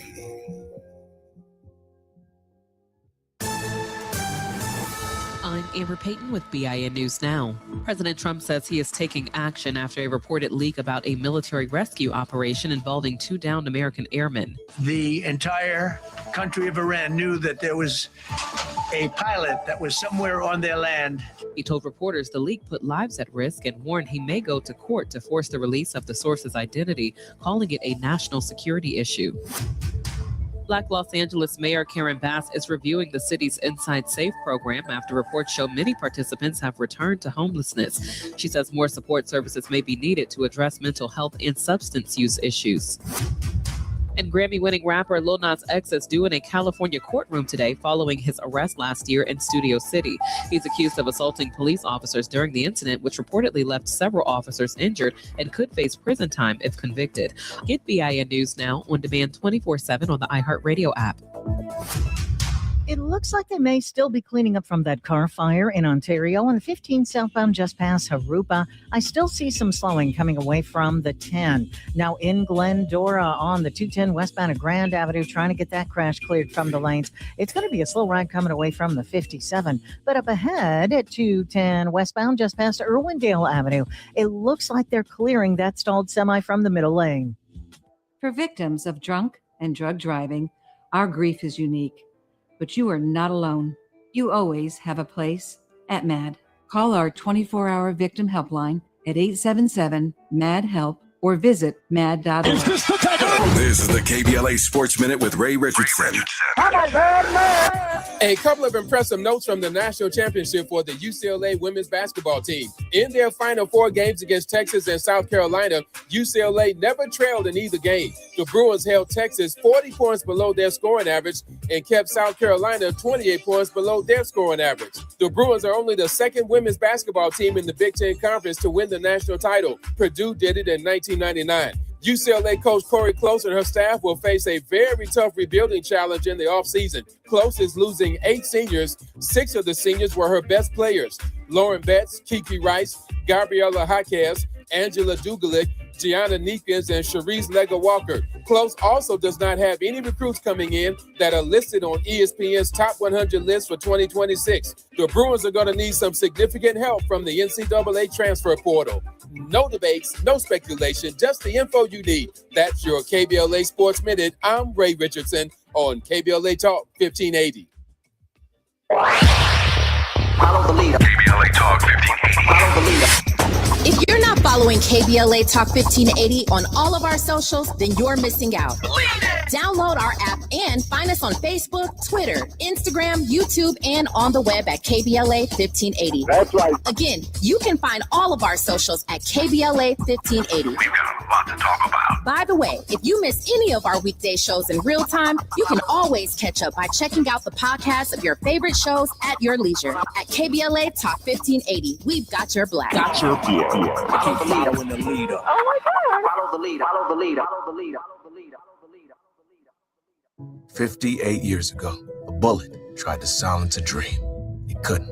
On April 4th, 1968, Dr. Martin Luther King Jr. was taken from us, not because he failed, but because he was winning. Winning the fight for a nation determined to live up to its promise. That fight didn't end then, and it can't end now. California is the most powerful state and the most powerful country on earth. Right now, too many people are being left behind, priced out of their homes, locked out of opportunity, told to wait for justice that's already long overdue. Dr. King didn't wait. He taught us the fierce urgency of now and acted. Now it's up to us to carry that same urgency today. We need leaders who will fight the triple evils of poverty, racism, and militarism. Not someday, now. On this anniversary, let's honor Dr. King the only way that truly counts, by doing the work. Ad paid for by Steyer for Governor 2026. Lena Bloom for the Bail Project.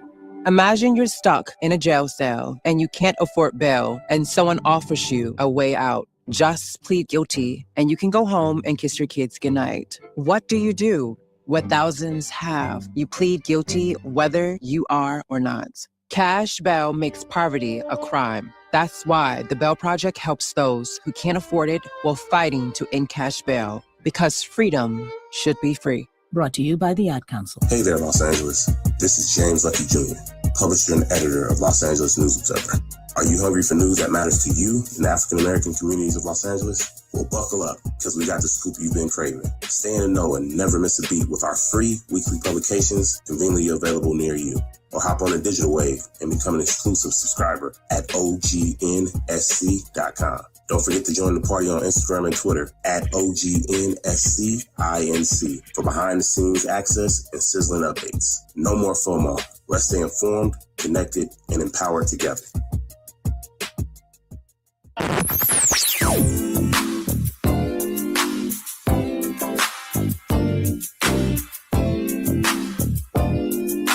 This is KBLA Talk 1580. Talk radio. That's music to your ears.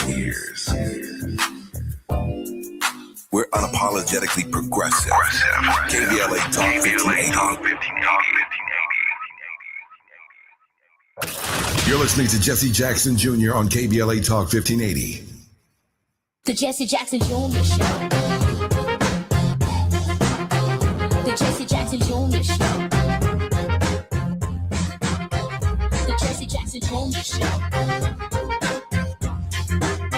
The Jesse Jackson Jr. Show. King Quality drops the beat. Come on and talk with me. Come on and listen to the me. Come on and talk with me. Come on and listen to the me. KBLA Talk 1580. Download the app. I'm Jesse Jackson Jr. Welcome forward to the Jesse Jackson Jr. Show on KBLA Talk 1580. In this hour on The Faith Not the Fall with Reverend Terry Hord Owens, we are joined by a very special guest, Rabbi Stephen B. Jacobs, who became very great friends with my father, the late Reverend Jesse Jackson. They began to invite each other to a number of interfaith peace missions throughout the Middle East, such as Israel, Syria, Lebanon. They met with high-level authorities, including Yasser Arafat and world leaders of the Hamas political party. In 1999, he and Reverend Jackson traveled as part of an interfaith delegation to Yugoslavia to discuss the release of American prisoners of war. Just before we came forward, Terry Hord Owens, the president and general minister of the Disciples of Christ Church, had a very important question that she was positing to Rabbi Jacobs regarding MAGA and Jewry and the interplay between Netanyahu and Donald Trump. Reverend Owens, please take your time and restate your question.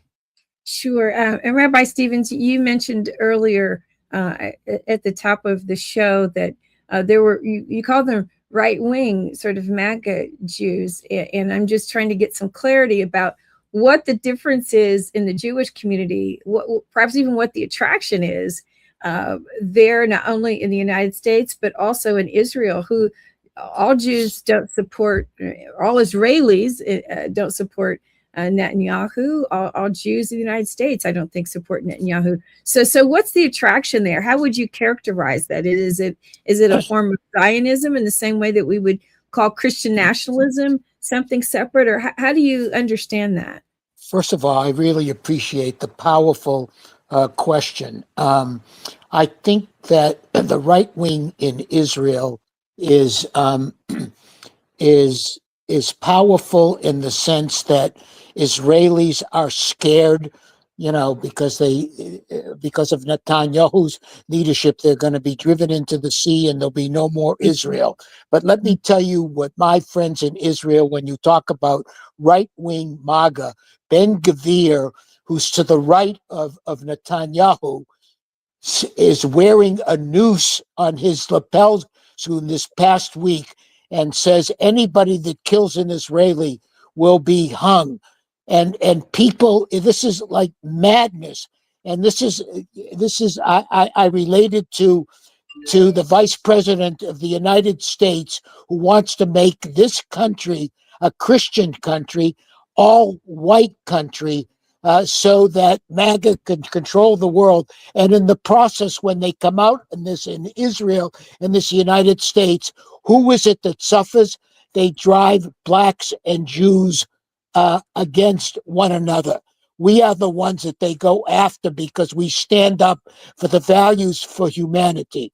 So it's scary, both in Israel, because people are so fearful, but Netanyahu has his day. But that day is not going to last. Both Netanyahu and Trump want to keep themselves out of being prosecuted, and so they'll do anything to scare people around the world. And we're not buying it. And growing numbers of Jews around the country realize that anti-Semitism has a lot to do with Netanyahu's attitude towards how he's going to conduct wars. And people in the United States growing numbers, millions of Jews are against the leadership in Israel.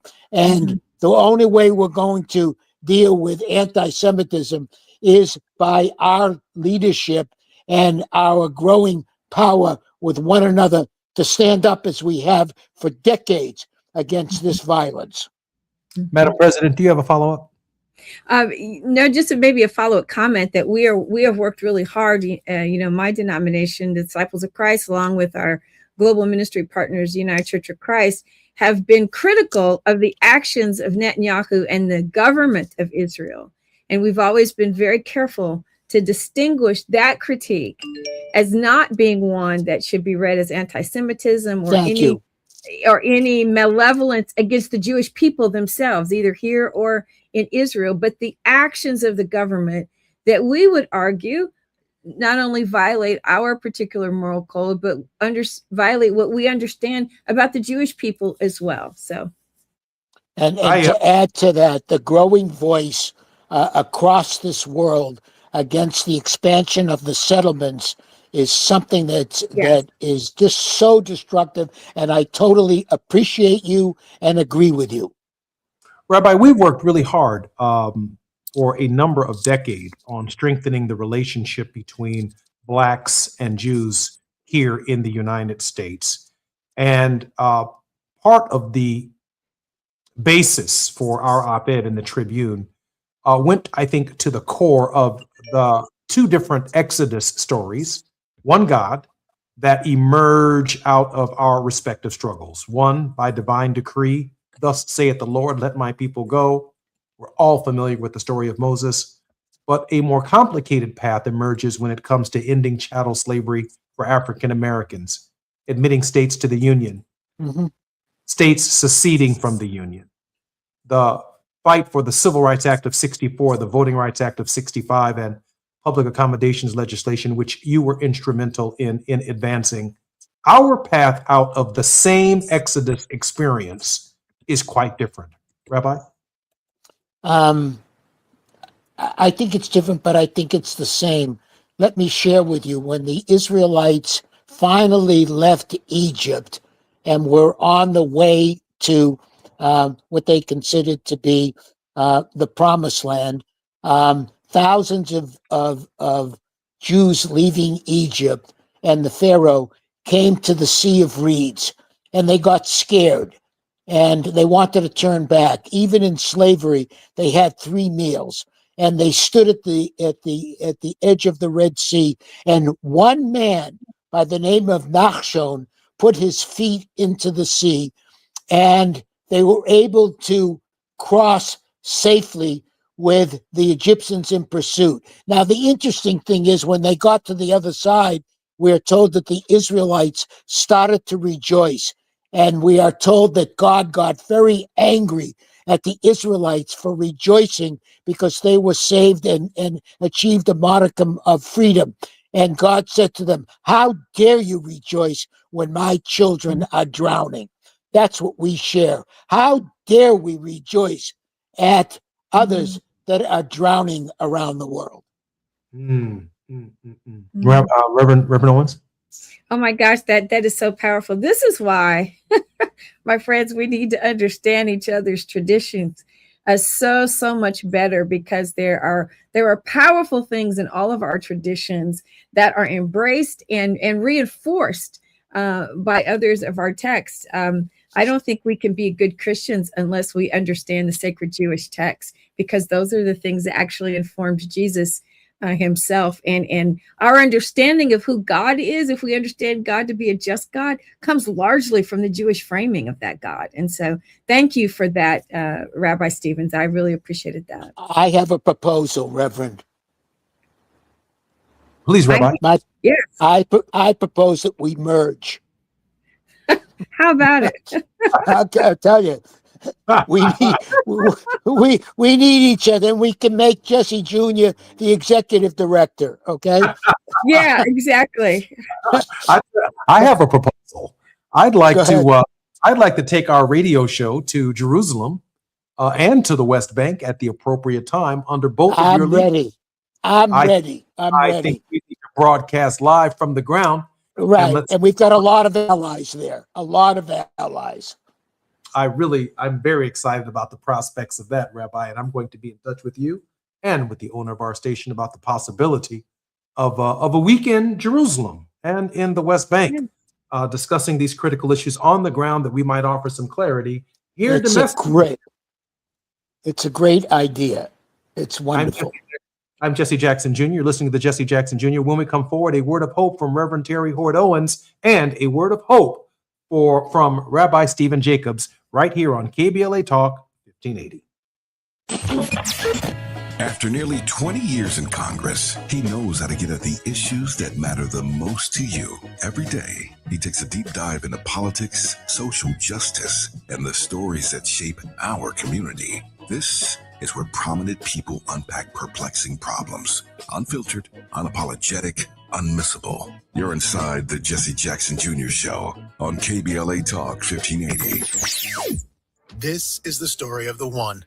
As a maintenance tech at a university, he knows ordering from multiple suppliers takes time away from keeping their arena up and running. That's why he counts on Grainger to get everything he needs, from lighting and HVAC parts to plumbing supplies, all in one place. And with fast, dependable delivery, he's stocked and ready for the next tip-off. Call 1-800-GRAINGER, click Grainger.com, or just stop by. Grainger, for the ones who get it done. LifeLock, how can I help? The IRS said I filed my return, But I haven't. 1 in 4 tax-paying Americans has paid the price of identity fraud. What do I do? My refund, though. I'm freaking out. Don't worry, I can fix this. LifeLock fixes identity theft guaranteed and gets your money back with up to $3 million in coverage. I'm so relieved. No problem. I'll be with you every step of the way. 1 in 4 was a fraud-paying American. Not anymore. Save up to 40% your first year with promo code NEWS at LifeLock.com. Terms apply. Some days, self-care starts with Nature-Made gummy vitamins, a deep breath, and a little encouragement. Mom, I'm really nervous. Me too, honey, but we've got this. Repeat after me. I'm going to have a good day. I'm going to have a good day. I choose joy no matter what comes my way. I bring joy wherever I go. Quality gummy vitamins from Nature Made, the #1 pharmacist-recommended vitamin and supplement brand, based on a survey of pharmacists who recommend branded vitamins and supplements. Small businesses are the heart of America. But you don't have to go it alone. As the nation's largest nonprofit resource of expert business mentoring, SCORE has helped millions of entrepreneurs build their businesses for free. Get the connections, education, and guidance you need with SCORE. We're ready to help. Find a mentor today at score.org.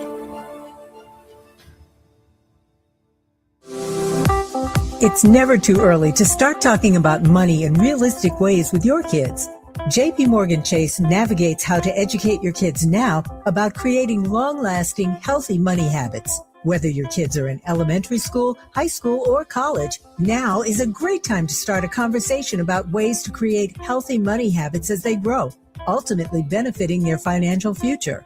Talking about money in a realistic way to support your kids' lifestyle and dreams, your first banking account geared towards high school or college. It's never too early.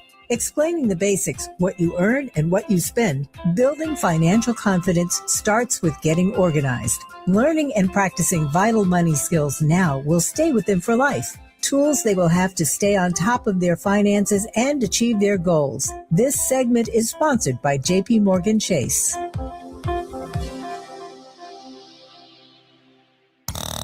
Now back to more of Jesse Jackson Jr. on KBLA Talk 1580. The Jesse Jackson Jr.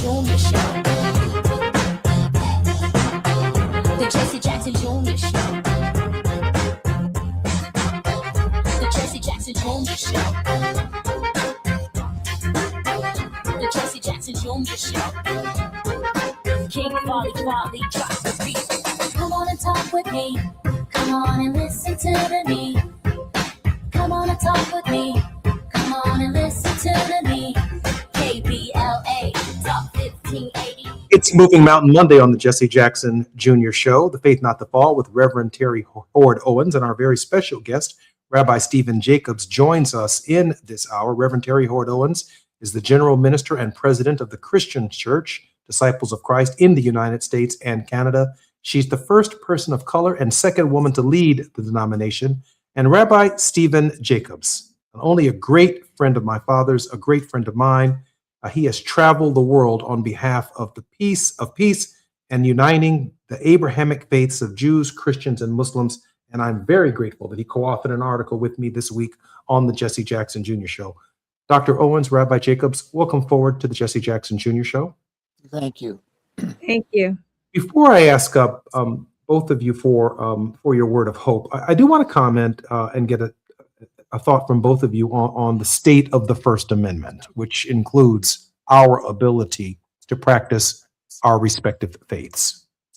The President of the United States has recently said that he wants to know and jail the media personnel that are responsible for leaking that a second pilot had not been recovered before he was recovered, therefore jeopardizing the life of that pilot. He encouraged the media not to report it, hence intensifying, once it was reported, the Iranian search for the American pilot. I can see an argument on both sides of that. But at the same time, Rabbi and Reverend Owens, this is also the administration that kicked the press corps out of the Pentagon. And there seems to be a balance that has been struck by previous presidents. And the reason I raise this question is because the same right that they have to report is the same right that we have in the Constitution to practice our faiths. Let me first begin with a comment by Reverend Owens on this, and then a comment by Rabbi Jacobs, and both of you will have your respective words of hope at the end of the program. Reverend Owens. Yeah, I think that the trust that the public has always placed in the freedom of the press and the right to know and have information in order that we might govern those who are elected and appointed to serve on our behalf is really important. I think, as you said, there are probably comments to be made on both sides. Were it not for the fact that this administration has continually tried to erode access by the press to important information, and the press who cover the Pentagon and military activity are well versed in not giving away classified information, and they know how to handle these subtleties. So I think that's totally just a fraudulent claim to make. He didn't want anybody to think that he failed at doing something. You always have to go back to what's in this man's head, and that is he doesn't want you to think that he is not winning at all costs. That's well said. Rabbi? If it's true that the truth shall make you free, Donald Trump always has to have an enemy. And so his truths are not our truths.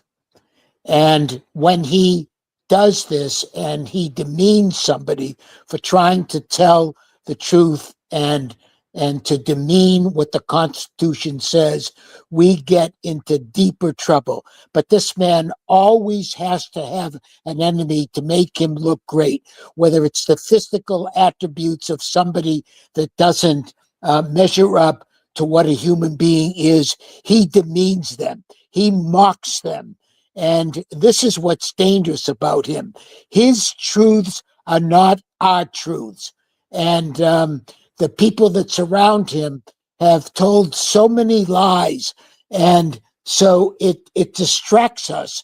And so when this person, and yes, we want to protect our soldiers, but not all truths are known about this. And again, this man is a genius in distracting us and creating enemies every single day. As is our custom here on the Jesse Jackson Jr. Show, we always allow for a word of hope from our very special guests. As a part of my rearing, I would love for Reverend Terry Hoard Owens to go first. However, on our show, to have the last word is actually to go first. And so I'd like our very special guest, Rabbi Stephen Jacobs, to offer a word of hope, followed by a word of hope and the final statements of our show, Reverend Terry Hoard Owens. Rabbi Stephen Jacobs, please offer our listeners around the world a word of hope.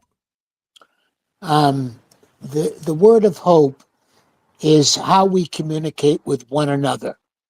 And I find great hope and emotional satisfaction and meaning by the ways in which we communicate, of bringing us together. The Reverend and I and you, Jesse Jr., share a journey of hope.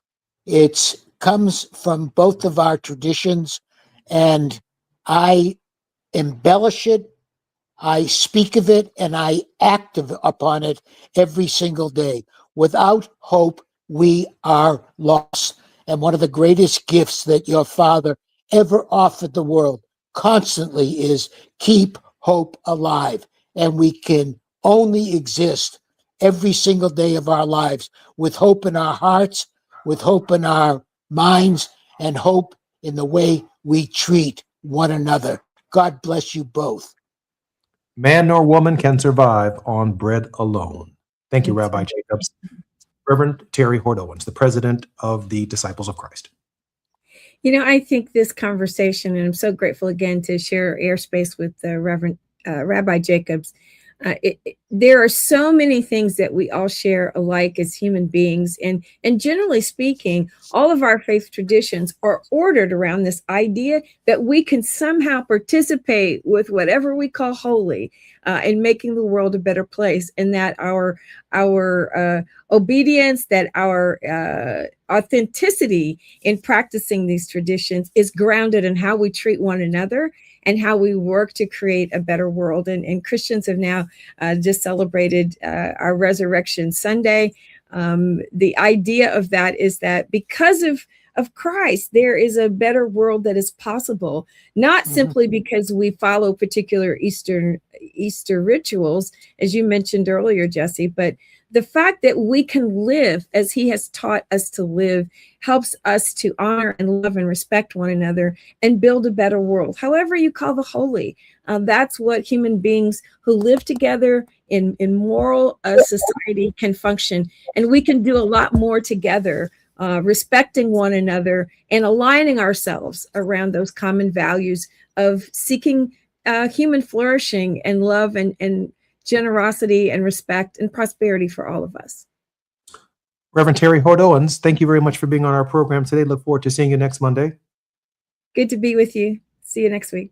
Rabbi Stephen Jacobs, I'm so grateful that you spent this time with us on our program, and I would love to have you back to talk about your unique relationship with Reverend Jesse Jackson and Martin Luther King Jr. Towards the final, I guess, quarter of Dr. King's life. I look forward to that conversation. Thank you, my brother. Thank you, my sister. It's been an honor, truly. With the final 2 minutes of our program, I do want to comment on what Reverend Terry Hoard Owens talked about in whatever we refer to as the holy. To wake up looking for the holy in our neighbor, to see the holy in Reverend Terry Hoard Owens, to see the holy in Rabbi Stephen Jacobs, to see the holy in people every single day, no matter what form they present themselves in to us, is a factor in building a better and a stronger world. If Michael Jackson were still with us, he would ask us to take a look in the mirror. If we want to make the world a better place, take a look at ourselves and make that change. Staring in the mirror, we see ourselves. But in a real sense, the Holy of the Holies is our ability to look in the eyes of another woman, of another man, of another human being, and see the divine within them. And in that space, in that moment, pause and reflect not on their shortcomings, but reflect on human possibilities. Reflect upon what we can do together and what we can do when we bring people together. That's what we try to do here on the Jesse Jackson Jr. Show, on the 5, on the 10, on the 110, on the Dan Ryan. If you're listening, I'm Jesse Jackson Jr. Until tomorrow, more on KBLA Talk 1580.